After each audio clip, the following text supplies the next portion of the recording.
suis allé dans cette machine pour procéder au nettoyage. Et cette machine a redémarré quand j'étais dedans. J'ai eu un accident de travail chez Paprec à Lansargues le 8 avril 2022.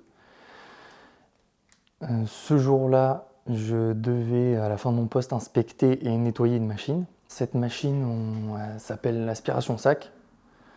En fait, c'est des pales qui tournent, qui servent à aspirer des sacs avec un flux d'air. Si la machine était aux normes, une fois que le capot est ouvert, ça doit mettre en sécurité et couper le site entier, chose qui était totalement absente sur cette machine. J'ai demandé à ma supérieure qui m'a répondu mets ton arrêt d'urgence et procède au nettoyage, mais visiblement la machine a redémarré quand même. Les pales ont tapé mon crâne, donc je suis resté coincé quelques millièmes de seconde dans cette machine. Donc j'ai poussé pour libérer mon crâne, donc je me suis scalpé le crâne pour sortir de là, parce que sinon ça allait éclater, quoi.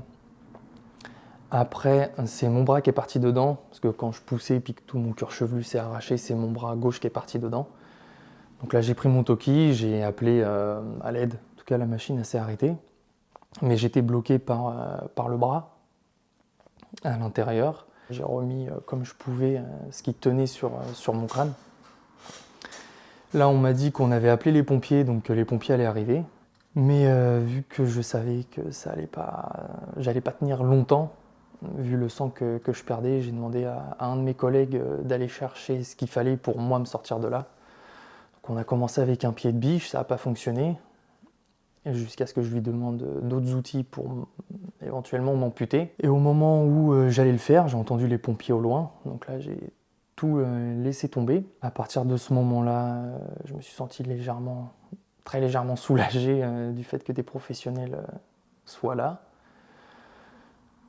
On m'a dit que j'avais perdu à peu près 3 litres de sang, donc ça allait pas tenir très longtemps, donc il fallait m'amputer. Sauf que j'avais perdu un peu trop de sang, donc impossible de m'endormir par peur d'un arrêt cardiaque. Donc ils m'ont fortement conseillé de me laisser glisser pour pouvoir tomber dans les pommes, pour pouvoir m'amputer, chose que j'ai refusée et que le pompier qui était avec moi a refusé aussi. Il ne voulait pas qu'à 23 ans je me fasse amputer. Donc ils ont pris la décision de commencer à démonter la machine. Ils m'ont dit qu'en gros il me restait une vingtaine de minutes. Donc j'ai voulu appeler ma famille pour pouvoir dire au revoir. Le pompier a pris mon téléphone, l'a jeté et il m'a dit non, on va tenir, etc. Et finalement ils ont mis 2 heures à démonter la machine. Et je suis resté 2 heures coincé par le bras à moitié pendu. Et au bout des 2 heures ils m'ont sorti et on est allé à l'hôpital. Je suis en colère. Déjà pour ce qui m'est arrivé, mais d'autant plus qu'ils n'ont pris aucune leçon de ce qui m'est arrivé. 7 mois après, il y a eu le tragique accident de Jules qui, lui, pour le coup, n'a pas eu ma chance et lui est décédé. Eux, la seule chose qu'ils voient, c'est le tonnage.